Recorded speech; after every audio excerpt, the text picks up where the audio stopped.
That's because Nectar of Devotion is an analysis of Śrīmad-Bhāgavatam. See, in Śrīmad-Bhāgavatam, the topics are presented in a certain order, according to the levels of advancement of consciousness. But they're not analyzed in that way. They're simply presented more or less unsystematically. Well, here's a story, and then, oh, what's your question? Well, that reminds me of another story. Here's this other story, and then on and on. Sometimes there's stories within stories within stories, and so on. Śrīmad-Bhāgavatam is wonderful. It's like an encyclopedia. Its scope is just so vast. Nectar of Devotion takes all that material and it puts it in a specific order. It actually puts it in the order in which you will need it to accomplish the process described in Śrīmad-Bhāgavatam, which is to change your consciousness from material to spiritual. So Nectar of Devotion is very scientific. It gives a whole process, step-by-step process for freeing our consciousness from the influence of the material energy and putting our consciousness under the influence of the spiritual energy. From Mahamaya to Yoga Maya. Okay? Mahamaya means material illusion. And Yoga Maya means spiritual illusion. We're always in illusion. Because our power of consciousness is tiny, it's atomic. But we can either be in material consciousness or we can be in spiritual consciousness or some combination of both in the transitional stage. As we are advancing in devotional service, we're neither completely in material consciousness nor completely in spiritual consciousness. We're in some mixture. It's only when we get to the final, highest stage of devotional service that we become in pure devotional service, pure spiritual consciousness. So that's what the last few chapters have been describing. Up until then, there's been a whole progression of different processes, different states, and different references from Śrīmad-Bhāgavatam. Please don't do that. It's very distracting. And we have seen gradually how one progresses through all these different stages until he reaches the perfectional stage.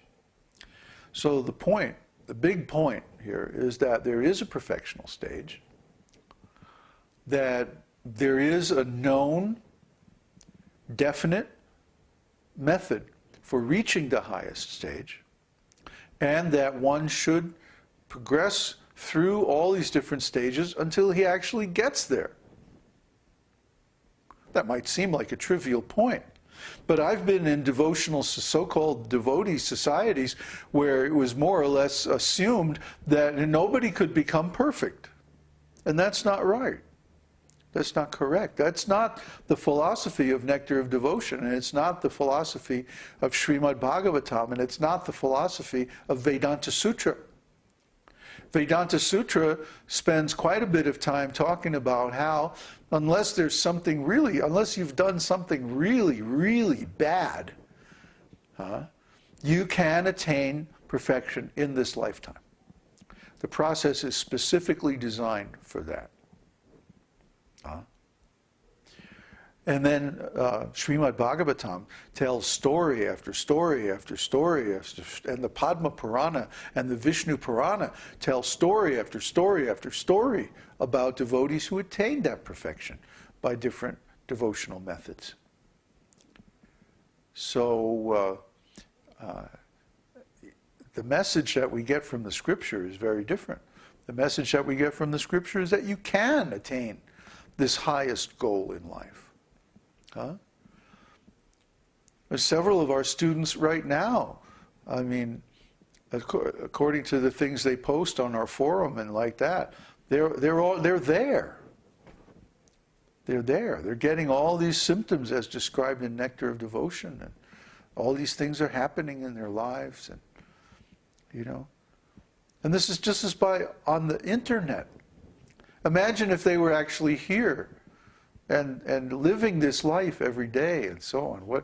How much power there is in these activities. You can't imagine. So, I got into a whole rap, didn't I?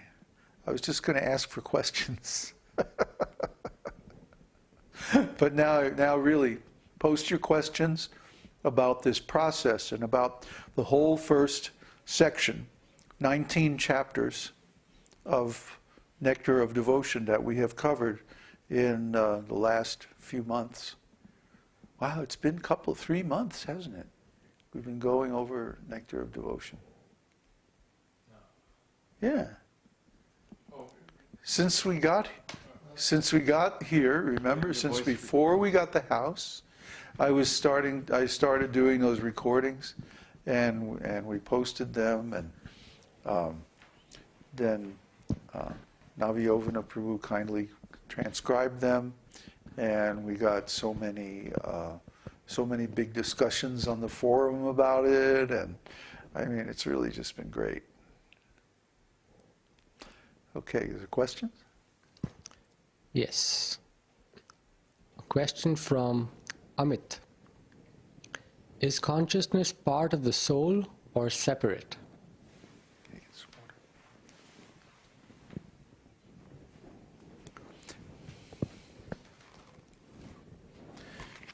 Is red part of this book, or is it separate?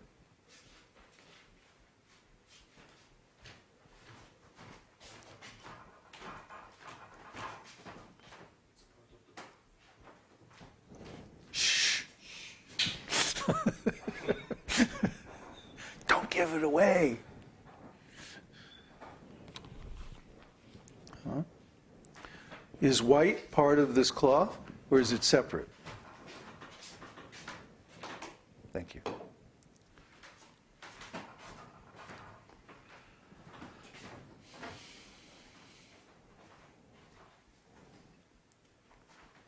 Is he responding? Not yet. Is anybody responding? Are they listening out there, or what? Hello? I asked a question. David Lugan says it's a quality. It's a quality. So it's part of, the quality is always part of the object. Huh? You can't separate them. That's the whole point. You cannot separate consciousness from the spirit soul. Consciousness is a quality of the spirit soul. Consciousness has no separate manifestation or existence from the spirit soul. When the spirit soul is present, consciousness is there. And when the spirit soul leaves the body, consciousness and all of its subsidiary qualities disappear at the same time. Consciousness is required for intelligence, perception, emotion, will, energy, desire, intention, initiative, personality, individuality, so many other qualities. And these are all qualities because they don't have any tangible manifestation.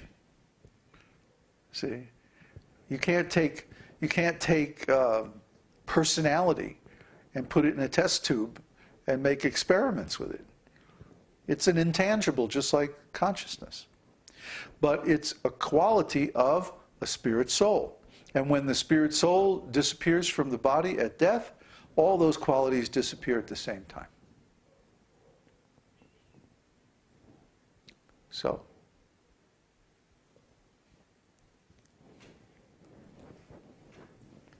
Question from Theo. How do you know if you have done something really, really bad in a previous life? It would be in your chart. You would see the reaction in your chart. You would have a difficult Saturn placement, or a weak sun, or a very nasty Mars or Ketu, Rahu-Ketu axis, something like that. And in that case, do all these methods have no effect for you? No, all these methods are good. They work with everybody, but you may have to go through the reactions to your previous activities before you get to the perfectional stage. And certainly, if a person has a lot of bad or difficult aspects in their chart from previous activities, this spiritual cultivation of spiritual consciousness will help them get through it. I don't know how I would have made it through Saturn period if I wasn't a devotee.